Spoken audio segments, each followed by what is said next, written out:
Bonjour, bonsoir à tous nos frères et sœurs de par le monde. Haïti, bonsoir. L'Afrique, bonsoir. Donc,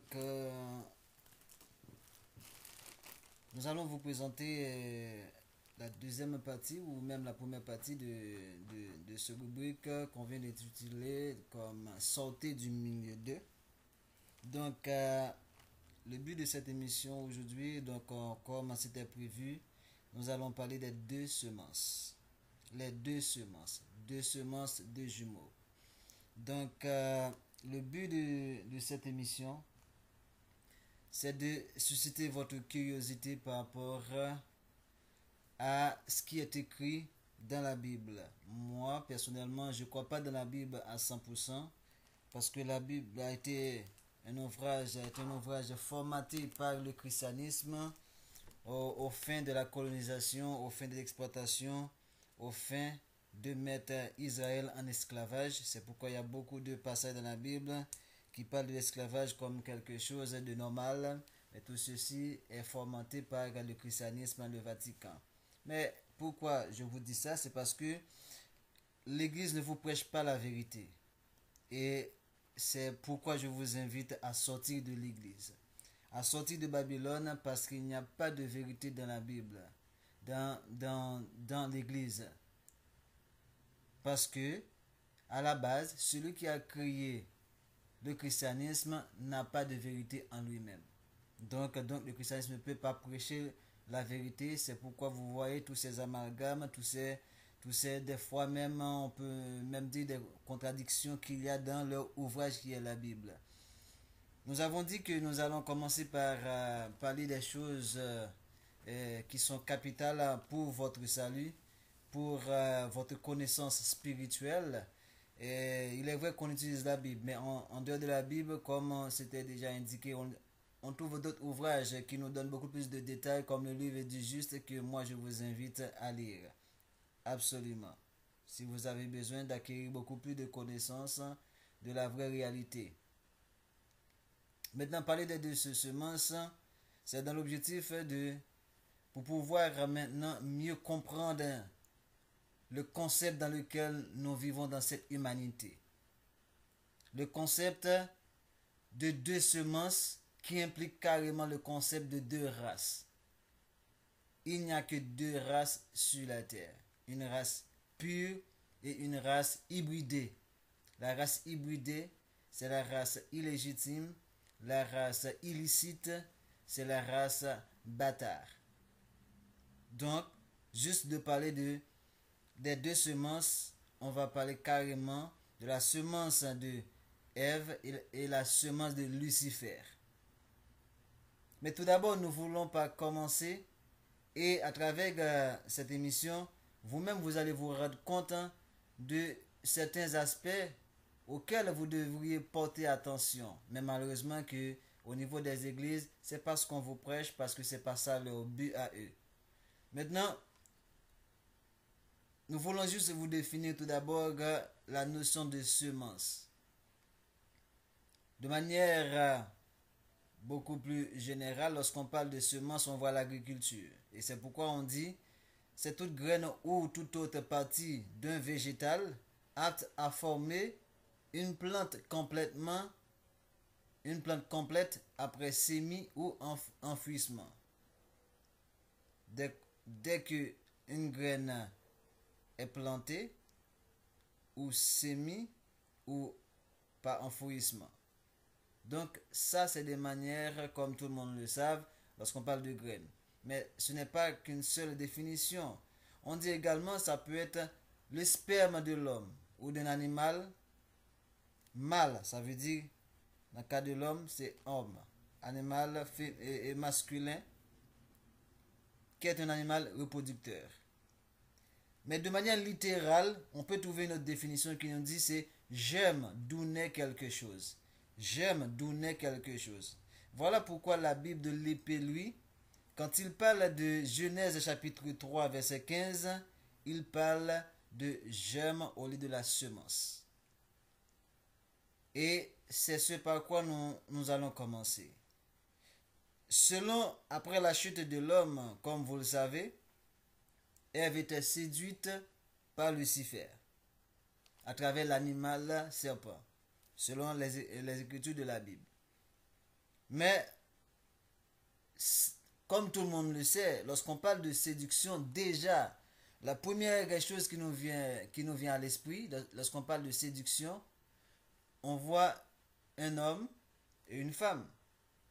C'est la première chose. Je dis c'est pas la chose, la seule chose, mais c'est la chose principale. Lorsqu'on parle de séduction, la première chose qu'on voit, c'est un homme et une femme. Donc, on voit surtout rapport sexuel. Or, Ève a été séduite. C'est en Ève qu'a pris naissance la séduction. C'est pourquoi apôtre Paul va dire dans 1 Timothée 2, verset 11 à continuer jusqu'à 14, que la femme a la séduction en elle. Parce que c'est cette gemme que Lucifer avait mis. Et c'est pourquoi je tiens à vous lire Genèse chapitre 3, verset 15, qui dit, après ce qui s'est passé dans le jardin, les gens parlent de fruits, de pommes, de quoi que ce soit. Mais à travers cette émission, vous allez constater par vous-même, est-ce qu'il s'agissait de fruits ou de autre chose. Lorsqu'on parle de fruits, est-ce qu'on doit prendre ça dans un langage beaucoup plus végétal ou autre chose? Et je mettrai l'inimitié, de l'hostilité entre toi et la femme. Il parle avec Lucifer maintenant, l'esprit de raisonnement, comme le dit la Bible de l'épée. Et je mettrai de l'hostilité entre toi et la femme, entre ta semence et sa semence. Je vous dis, la Bible d'épée parle entre ton germe et son germe.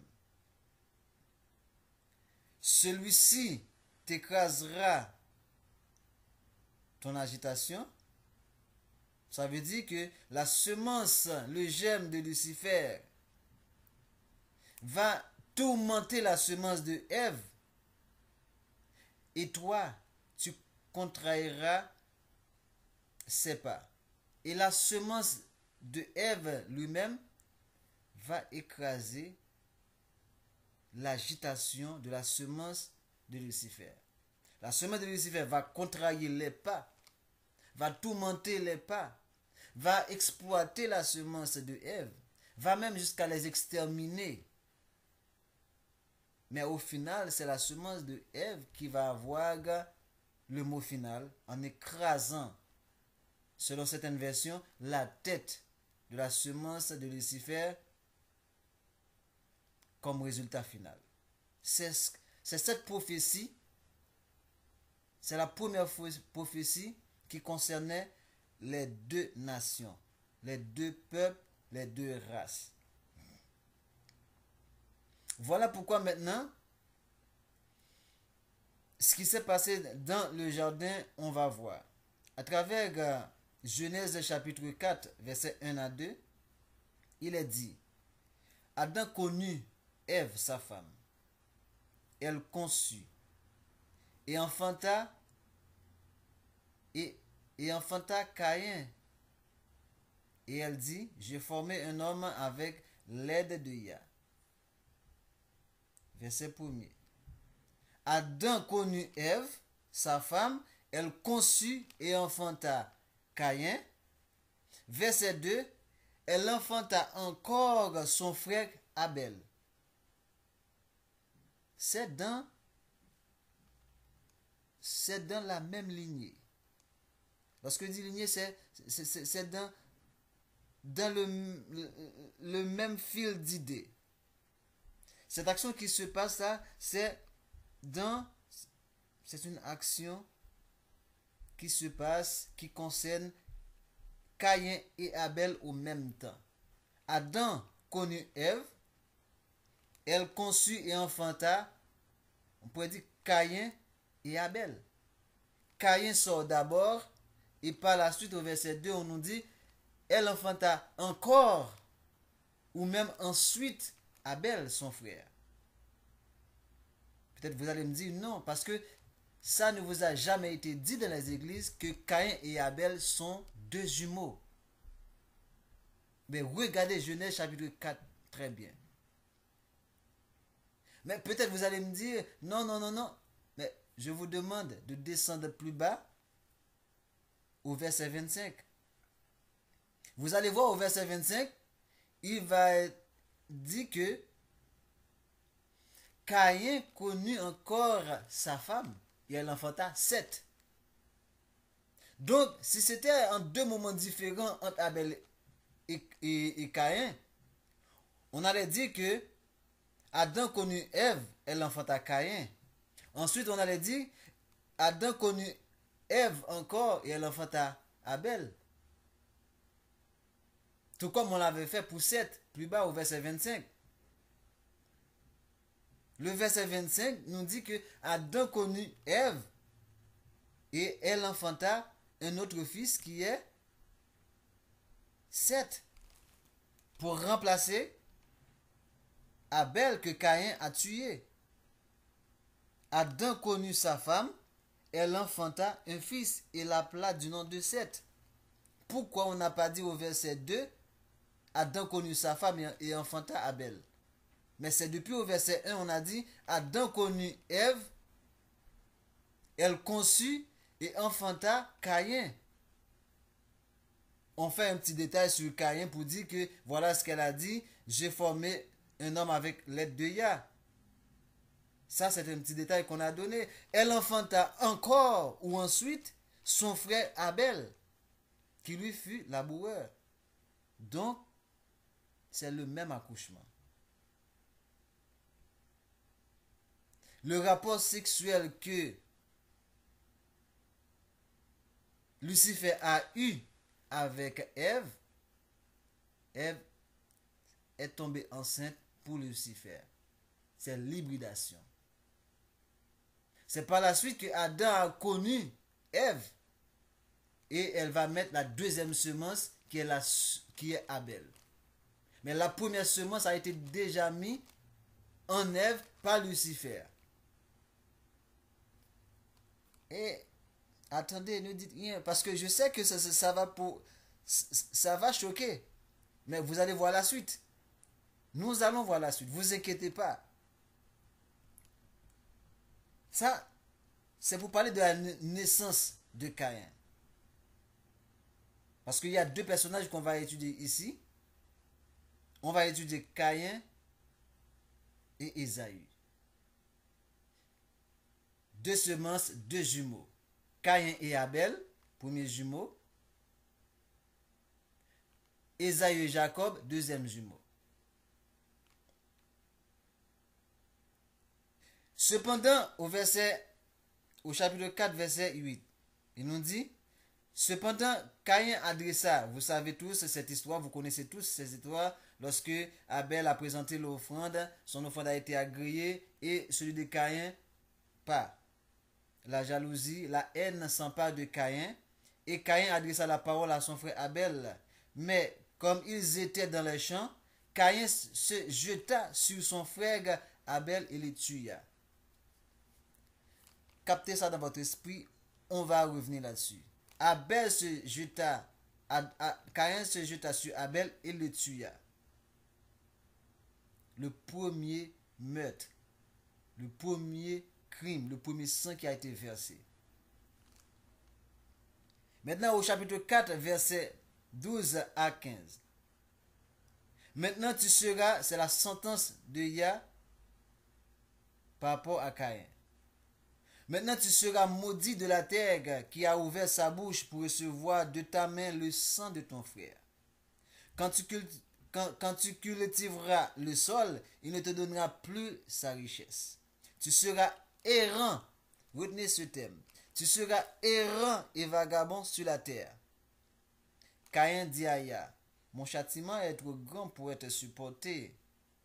Voici, tu me chasses aujourd'hui de cette terre, je serai caché loin de ta face. Je serai errant et vagabond sur la terre, et quiconque me trouvera me tuera. Écoutez ça bien. Yah lui dit, si quelqu'un tuait Caïn, Caïn serait vengé 7 fois. Et verset 15, et Yah mit un signe sur Caïn pour que quiconque le trouverait ne le tuât point. Un signe sur Caïn. Un signe sur Caïn.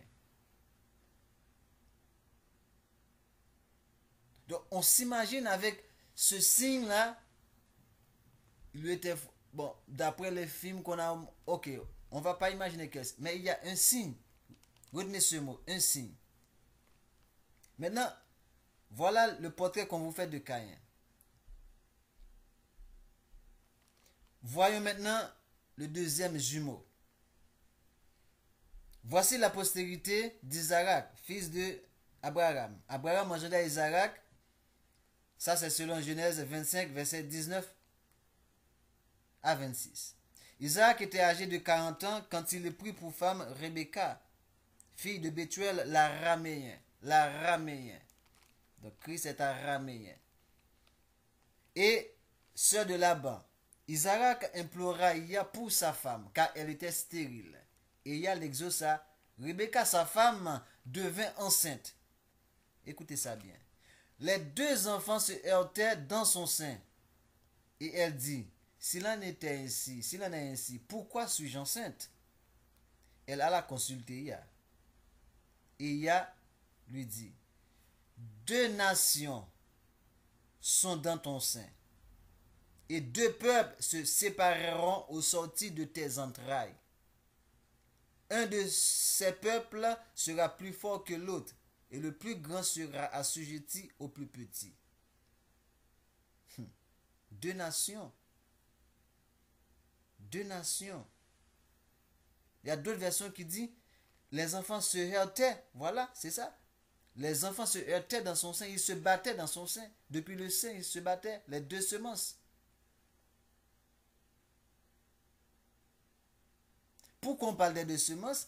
Parce que la première semence a été détruite.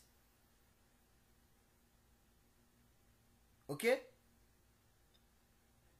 La première semence, de manière humainement parlant, a été détruite lors du déluge. Donc c'est pourquoi maintenant, ces deux semences se sont remplacées par Jacob et Ésaü.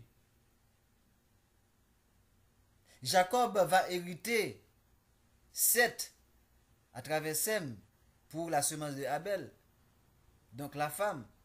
Et Édom, Ésaü, va remplacer la semence de Caïn. Les jours où elle devait, verset 24, les jours où elle devait accoucher s'accomplirent. Et voici, il y eut deux jumeaux dans son ventre. Le premier sortit entièrement roux. L'homme blanc dont nous parlons aujourd'hui. Il n'y a pas d'homme blanc, je vous dis, il y a homme roux. Regardez-les dans les métros. Ce sont des hommes roux.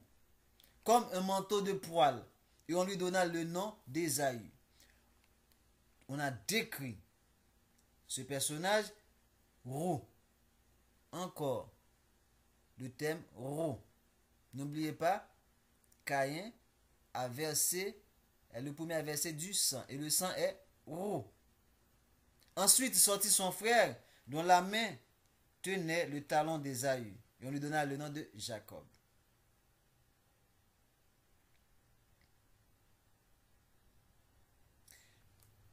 Vous savez tous que j'ai déjà dit ça dans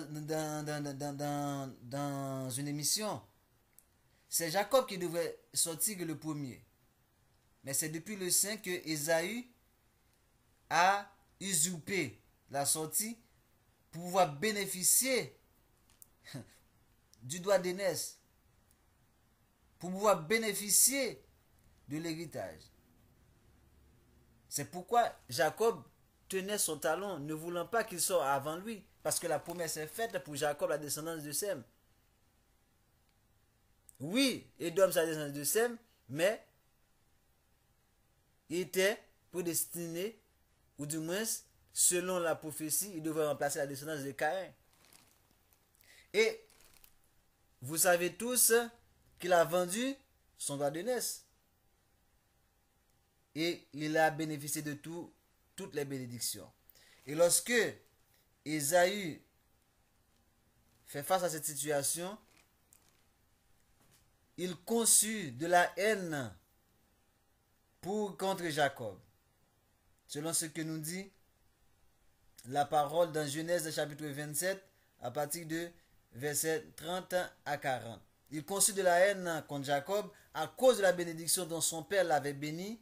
Et Ésaü dit dans son cœur, écoutez ceci, les jours du deuil de mon père vont approcher et je tuerai Jacob mon frère. Qu'est-ce que vous remarquez ici? C'est la première chose qui s'est passée entre Abel et Caïn. Un frère veut tuer un autre frère. Ne serait-ce que le plan de Rebecca pour faire échapper Jacob, Ésaü allait tuer Jacob, tout comme Caïn allait tuer Abel. Pourquoi? Parce qu'ils sont animés du même esprit, de la même semence. On rapporta à Rebecca les paroles d'Ésaü, son fils aîné. On rapporta à Rebecca les paroles d'Ésaü, son fils aîné, et elle fit alors appeler Jacob, son fils cadet, et elle lui dit, voici, Ésaü ton frère veut tirer vengeance de toi en te tuant. Maintenant, pars, vous connaissez l'histoire, allez lire le reste vous-même.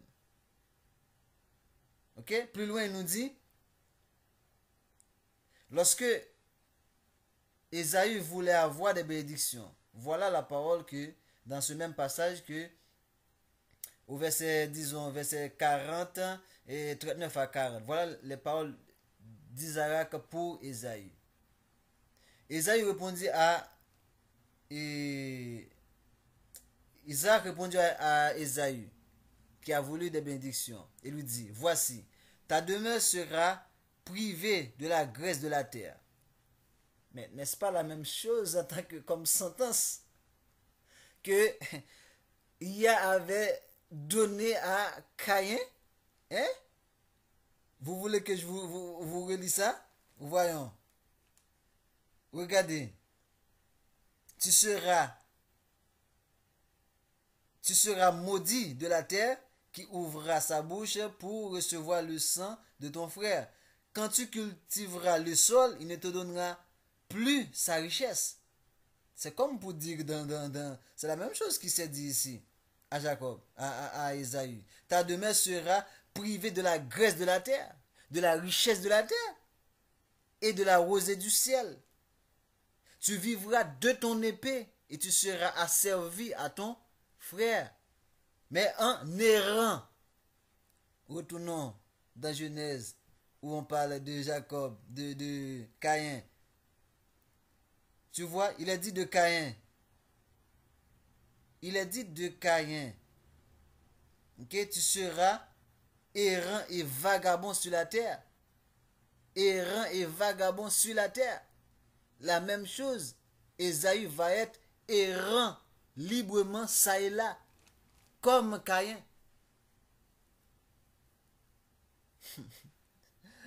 Est-ce qu'on vous prête ces choses à l'église? Non. Jamais. Moi, j'y étais 20 ans. Plus de 20 ans. Donc, c'est cette vie nomade qui fera que Ésaü échappe à la domination de Jacob. Mais en échappant maintenant, il va lui-même mettre Jacob sur son joug. Et c'est à cause de tout ça, le fait que Jacob s'est échappé, Ésaü n'a pas pu le tuer. Et le livre du juste nous raconte par la suite, même la Bible donne une parcelle, ils vont se réconcilier de retour.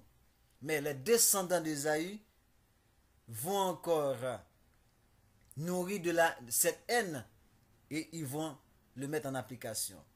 C'est pourquoi David dit dans Psaume 83, ô Père, ne reste pas en silence. Ne te tais pas et ne te repose pas. Ô Yah notre Père. Verset 3. Car, voici, tes ennemis s'agitent. Ceux qui te haïssent lèvent la tête. Ils forment contre ton peuple des projets pleins de ruses. Ils ne peuvent pas trouver Yah, mais ils trouvent le peuple de Yah à leur portée. En voulant venger Yah, ils ne peuvent pas, ils vont se venger sur le peuple de Yah. Je m'excuse. Et ils délibèrent contre ceux que tu protèges. Voici ce qu'ils disent. Venez, disent-ils, je vous mets ça en grande lettre. Exterminons-les du milieu des nations et qu'on ne se souvienne plus du nom d'Israël. Jacob. Voilà le plan de Édom qui rassemble toutes les nations contre le peuple de Yah, puisqu'ils ne peuvent pas atteindre Yah là où il est. Exterminons-les du milieu des nations et qu'on ne se souvienne plus du nom d'Israël. C'est pourquoi ils vont rassembler, ils se concertent tous d'un même cœur. Ils font une alliance contre toi, les tentes d'Édom et d'Ismaël. Vous voyez? On prend le premier, Édom, le frère de Jacob. Ismaël, son oncle. Moab, les descendants de Lot. Et on va trouver Amalek, petit-fils d'Ésaü. Lisez le reste vous-même. Maintenant, voilà ce que Édom planifiait et ils vont l'exécuter. On a déjà démontré ça. Maintenant, nous, en tant qu'Israël, Yah nous a interdit d'avoir en abomination notre frère Ésaü. Dans Deutéronome 23, verset 7. Tu n'auras point en abomination l'Édomite, car il est ton frère. Donc, nous ne pouvons pas nous venger. En dépit de tout ce que Édom nous a fait, nous ne pouvons pas nous venger. Pourquoi? Parce que si tu me fais quelque chose, tu tues quelqu'un pour moi, je tue quelqu'un pour toi, ça va aller de génération en génération. Mais quand c'est Yah qui donne justice, personne ne peut être contre nous. C'est pourquoi il a dit, à moi la vengeance, à moi la rétribution. Quand leur pied chancellera, car le jour de leur malheur est proche, et ce qui les attend ne tardera pas. Deutéronome 32, verset 35, qui va être repris par Paul dans Romains 12, verset 19. Ces paroles ne sont pas de Romains ni de Paul, c'est dans Deutéronome. Vous entendez? Et sachant que ce peuple a de la haine pour Yah, qu'il va manifester sur le peuple de Yah, c'est pourquoi que apôtre Paul nous dit dans Romains chapitre 9, verset 13, Yah dit, j'ai aimé Jacob et j'ai haï Ésaü. Maintenant, entrons dans les détails. Nous avons parlé de la couleur rouge, qui est le sang, qui concerne le premier meurtre sur la terre. Et nous avons vu que Yah avait mis un signe sur le front de Caïn. Et les gens actuels qui se disent juifs, les Édomites, ils sont sous le contrôle de la famille de Rothschild. Et que signifie Rothschild? C'est Rothschild. Roth qui signifie signe, Child, rouge. La même chose. Caïn a versé le sang rouge et l'Éternel lui a mis un signe. Donc c'est parce que la famille Rothschild avait mis un enseigne, Roth, signe, enseigne, dans leur business, leur maison, c'était une enseigne rouge. Rothschild, enseigne rouge. Le sang d'Abel que Caïn a versé et Caïn a reçu un signe sur son front. Ça c'est une révélation. Ça c'est une révélation. À qui veut l'entendre? La couleur rouge est de façon prédominante associée avec les Juifs et leur activité, les Juifs actuels. Tout comme elle est associée à Édom et Ésaü, moi je dirais à Caïn également. Et rappelez-vous que le premier qui est sorti est entièrement roux. Donc, Édom qui remplace Caïn. Notez aussi qu'il n'y a pas d'attribut positif ou de valeur de rachat associé à la couleur rouge en connexion avec Ésaü ou en association avec les Juifs actuels. Le rouge est toujours représentatif de quelque chose de mauvais ou de négatif, tel que le carnage, le meurtre, le génocide. N'est-ce pas ce que fait le christianisme, qui a fait la traite négrière commanditée par les Juifs actuels pour exterminer, que ce soit en Afrique, en Haïti, en Amérique, les autochtones, même au Canada, ils sont entrés, les Premières Nations les ont détruits, même actuellement, ils sont en train de les exterminer. Les Noirs, dans notre langage, on dit tic tic crac, un policier leur met une balle dans la tête. Donc, c'est ça le signe rouge. C'est le symbole de Babylone, la guerre, le communisme, etc. Ésaü Édom et ses descendants sont possesseurs de ces caractéristiques. L'attribut le plus unique et inhabituel possédé par Ésaü Édom est peut-être sa relation d'adversité par rapport à Yah, notre Père. Les Écritures nous révèlent que Yah n'a jamais eu d'amour pour Ésaü, contrairement à Jacob, et qu'en fait Yah haït Ésaü. Je vous ai aimé, en parlant d'Israël, dit Yah. Et vous dites, en quoi nous as-tu aimé? Ésaü n'était-il pas frère de Jacob? Dit Yah. Et j'ai aimé Jacob et j'ai haï Ésaü. Et j'ai fait de ces montagnes une désolation et j'ai livré son héritage aux chacals du désert. C'est ce que Paul a repris dans Romains chapitre 9. La haine et la colère de Yah vis-à-vis de Édom et Ésaü n'est pas un événement unique, comme le montre le fait que Ésaü était le peuple contre lequel Yah est indigné à toujours. Si on lit Malachie chapitre 1 verset 4 qui dit, si Édom dit, nous sommes détruits, nous relèverons les ruines. Ainsi parle Yah des armées, qu'ils bâtissent, je renverserai. Et on les appellera pays de la méchanceté, peuple contre lequel Yah est irrité pour toujours. Vous qui dites que on n'a qu'un Dieu d'amour. Vous dites votre Dieu là c'est un Dieu d'amour. Mais moi mon père, il sait haïr parce qu'il haït la nation blanche, il haït les descendants d'Ésaü. Il ne s'agit pas d'une mauvaise traduction. Le même concept est transcrit dans le Nouveau Testament, si on peut dire comme ça, ce thème. Ainsi qu'il est écrit, j'ai aimé Jacob et j'ai haï Ésaü.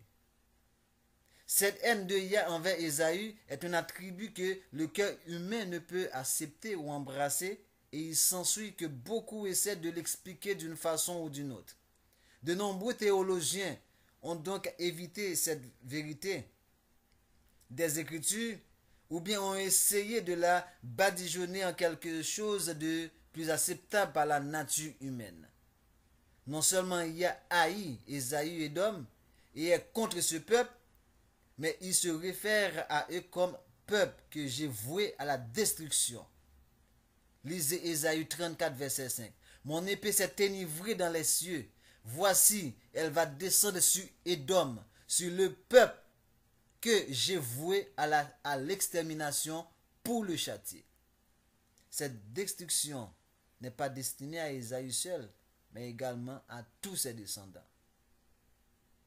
Écoutez, mais moi, j'ai dépouillé Ésaü. J'ai découvert ses lieux secrets. Il ne peut se cacher. Dans les rochers, dans l'espace, vous voyez, ils sont partout. Ils cherchent des planètes pour aller habiter. Sa semence est dévastée. Et ses frères et ses voisins, et il n'est plus. Parmi les frères d'Ésaü étaient les Amalécites ou Amalécites. La descendance d'un des petits-fils d'Ésaü selon Genèse chapitre 36, verset 12, qui dit, et Timna était la concubine d'Éliphaz, fils d'Ésaü, le premier fils d'Ésaü. Elle enfanta à Éliphaz Amalek. Ce sont là les fils d'Ada, femme d'Ésaü. C'est à propos de ses frères des Édomites que Yah a juré la guerre contre Amalek de génération en génération. Exode 17, verset 16. Il dit, parce que la main a été levée sur le trône de Yah, il y aura guerre de Yah contre Amalek de génération en génération. Et c'est pourquoi dans Nombre chapitre 21, verset 14, il parle du livre de la guerre de Yah. Du livre des guerres de Yah. Guerre contre les descendants d'Édom. La descendance d'Édom. La haine de Yah envers Ésaü n'est pas une chose temporaire, mais elle est perpétuelle. La doctrine selon laquelle Yah aime tout le monde ne tient pas à la lumière de ce que la Bible nous dit concernant sa position de pitié envers la race des gens appelés Édom. Quoique les églises ont essayé d'altérer la vérité, la véritable nature de Yah, nous voyons tout au long de la Bible que la position de Yah vis-à-vis d'Édom n'a pas changé. Ainsi, dit Yah, si je ne parle dans le feu de ma jalousie contre le reste des nations et contre Édom tout entier, n'est-ce pas en ce jour-là, dit Yah, que je détruirai du milieu d'Édom les sages et de la montagne d'Ésaü l'intelligence? Ainsi dit Yah, voici, j'en veux à toi, montagne de Séir, et j'étendrai ma main sur toi. La montagne de Séir, c'est pour Ésaü. Il n'y a pas un seul passage favorable ou positif en relation avec Ésaü dans les Écritures. Mais comment cette relation adverse que Yah a envers Ésaü peut-elle nous aider à identifier le personnage de la pièce qui se joue aujourd'hui dans le monde? Afin de nous aider à répondre à cette question, nous devons nous mettre dans le rôle assigné à Ésaü dans le scénario du Créateur Yah. Et si Yah vous haïssait, vous, ainsi que vos descendants, comment réagiriez-vous? Et que feriez-vous? Par une réaction naturelle, vous seriez contre Yah et son peuple et essayeriez d'éviter qu'il puisse savoir que vous êtes Ésaü, celui que Yah est. N'est-ce pas? Sachant que si Yah est contre quelqu'un, ses fidèles seront contre, les fidèles de Yah seront contre ce quelqu'un, ce personnage également. Voilà ce qui explique ce vol d'identité par ceux qui se disent juifs aujourd'hui et qui ne le sont pas, mais qui sont une synagogue de Satan, selon Apocalypse 2, verset 9. C'est normal de retrouver les enfants de Satan dans la maison de Satan. Caïn était le produit de la séduction lorsque Lucifer a trompé Ève et a eu cette relation sexuelle avec elle. Et c'est ce qui est devenu le péché originel. C'était une relation sexuelle. C'est ce qui explique pourquoi, après le péché, le premier malaise était le fait de constater qu'ils étaient nus. Et cette partie aussi précieuse de leur corps est appelée la honte. Comment notre partie aussi précieuse est appelée honte? Et dans la Bible, il nous a exhorté à maintes fois de ne pas paraître nus devant Yah. Voilà pourquoi vous voyez le monde, la race d'Ésaü, ils marchent tout nus dans les rues. Ils marchent tout nus. On voit toutes leurs parties. Ils n'ont plus d'intimité. On voit toutes leurs formes. Ils nous souillent l'esprit. On a marre de voir ces gens dans les rues quand ils sont en été. Moi, je ne peux pas vivre cette situation. Mais malheureusement, il y a ma mie dans ce pays pour une raison bien déterminée. Mais je ne peux pas vivre avec cette situation. Des fois, je marche les yeux vers là-haut pour ne pas regarder les gens. J'en peux plus. J'en peux plus de voir ces abominations sous mes yeux. Voilà. N'écoutez pas les pasteurs qui vous parlent de fuir. Non, c'était une relation sexuelle. Et c'est ça le péché. Quelque chose qui est contre nature. L'hybridation. Voilà pourquoi on va voir des thèmes aussi bâtards, illégitimes. On va voir ça plus loin. Donc, Caïn est la semence de Lucifer. Et plus tard, d'autres anges rebelles vont se lancer dans cette même aventure lorsqu'ils ont vu que les femmes des hommes étaient belles. Ils sont descendus s'accoupler avec elles et donner la race hybride qu'on appelle les Néphilim d'aujourd'hui. Ce que la Bible appelle les géants. Je viens de découvrir un article où il est dit il n'y a qu'une race pure sur la terre, ce n'est autre que les noirs. Les autres races sont des races hybrides. Voilà. Qui est donc celui qui essaie de cacher qu'il est Édom? Qui est donc qui essaie de cacher qu'il est Édom? Le peuple que Yah est, en proclamant qu'il est l'Israël, l'aimé de Yah, le peuple de Yah. Seul un groupe de gens réagit comme si Yah les détestait aujourd'hui. Ce sont les Juifs, Khazars, Édomites actuels, descendants de Caïn, descendants d'Édom, la semence de Lucifer. Pourquoi croyez-vous que les Juifs forment des organisations telles que l'Anti-Diffamation League afin de surveiller et combattre la haine et pour identifier les groupes de haine? Est-ce que Ésaü ne voudrait pas faire cela? Actuellement, partout dans les pays occidentaux, au Canada où je suis actuellement, ils votent des lois contre les propos haineux. Les États-Unis, le fief des Édomites, sont le gendarme et le commanditaire de ces décisions. Le Canada vient d'empêcher à l'humoriste bantou sémite Dieudonné d'entrer sur le territoire de ses propres frères, les autochtones, qui sont des Israélites, en lui traitant d'antisémite, alors qu'il est plus sémite que ces sémites par usurpation.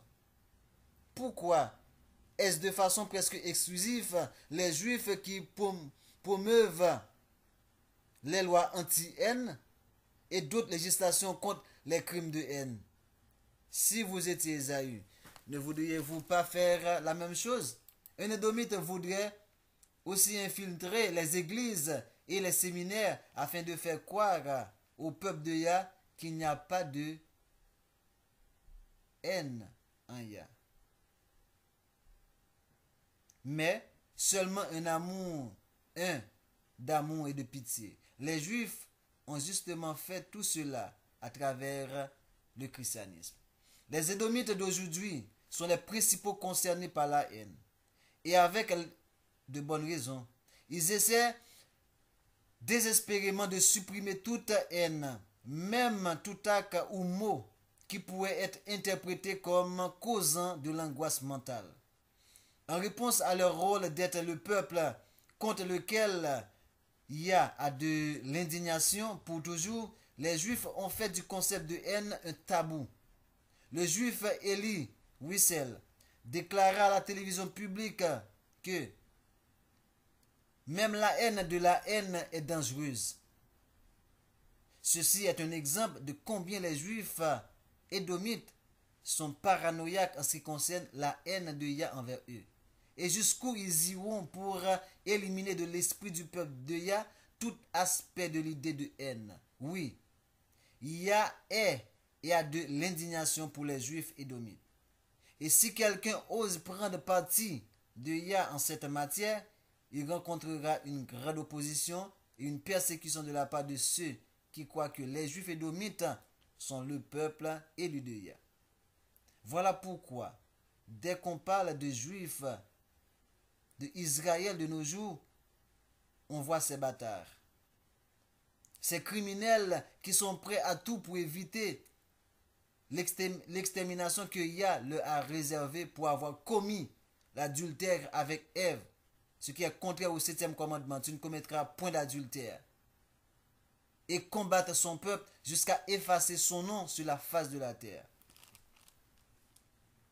Les nègres israélites, je vous le dis, dans Psaume 83, verset 5, il dit, venez, disent-ils, exterminons-les du milieu des nations, et qu'on ne se souvienne plus du nom d'Israël.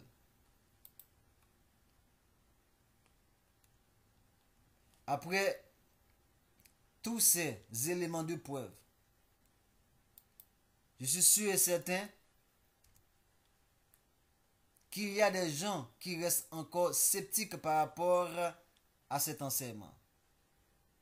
De ce fait, je vous invite à faire vos propres recherches et à réfléchir sur cette conversation qu'a eu Christ avec ses fils illégitimes de notre père Abraham. Des bâtards, des hybrides. Voici comment Christ traitait et identifiait ces gens dans Jean chapitre 8, verset 37 à 40. Écoutez ceci pour terminer. Si donc le Fils vous affranchit, vous serez réellement libre. Ça, c'est la parole de Christ. Je sais que vous êtes la postérité d'Abraham. Ils sont la postérité d'Abraham parce qu'ils sont mélangés entre les nations, mais c'est Édom. Édom, c'est Isaac. Mais le fait qu'ils sont mélangés avec les autres nations, ils sont devenus des bâtards, des fils illégitimes. Que Deutéronome, je crois, verset et chapitre 23 dit que qu'ils n'entreront pas dans l'assemblée de Yah. Je sais que vous êtes la postérité d'Abraham, mais vous cherchez à me faire mourir, parce que ma parole ne pénètre pas en vous. Comment ils peuvent être de réelles semences d'Abraham et que la parole de Yah ne pénètre pas en eux? Écoutez, je dis ce que j'ai vu chez mon Père. Vous entendez? Christ a dit, j'ai dit ce que j'ai vu chez mon Père. Et vous, vous faites ce que vous entendez de la part de votre Père. Christ parle de deux pères. Alors lorsque Christ parle avec ses disciples, il parle de notre Père. Mais il parle avec ces gens-là qui sont les Juifs barbares, les Juifs bâtards. Il dit, chez mon Père et chez votre Père. J'ai vu ce que je vous ai dit, je les ai vus chez mon Père. Mais vous, vous faites ce que vous entendez de votre Père. Nous allons voir ces deux pères. Et vous, vous faites ce que vous entendez de la part de votre Père. Verset 39. Ils lui répondirent, notre Père c'est Abraham. Christ leur dit, si vous étiez enfant d'Abraham, vous feriez les œuvres d'Abraham. C'est ça que je viens de vous dire. Comment ils peuvent être enfants d'Abraham et la parole de Christ n'entre pas en eux. Verset 40. Mais maintenant, vous cherchez à me faire mourir. Des enfants d'Abraham qui veulent faire mourir les enfants d'Abraham? Non. Moi, qui vous ai dit la vérité que j'ai entendue de mon Père, cela Abraham ne l'a point fait. Ne l'a point fait. Verset 41. Vous faites les œuvres de votre Père. S'ils ne font pas les œuvres de Yah, ils font les œuvres de notre Père. C'est quelqu'un d'autre, on va voir. Il lui dit, nous ne sommes pas des enfants illégitimes. Même, et ils reconnaissent qu'ils sont des enfants illégitimes. Pourquoi c'est comme ça qu'il avance leur thèse. Car nous ne sommes pas des enfants illégitimes. Nous avons un seul Père, Yah.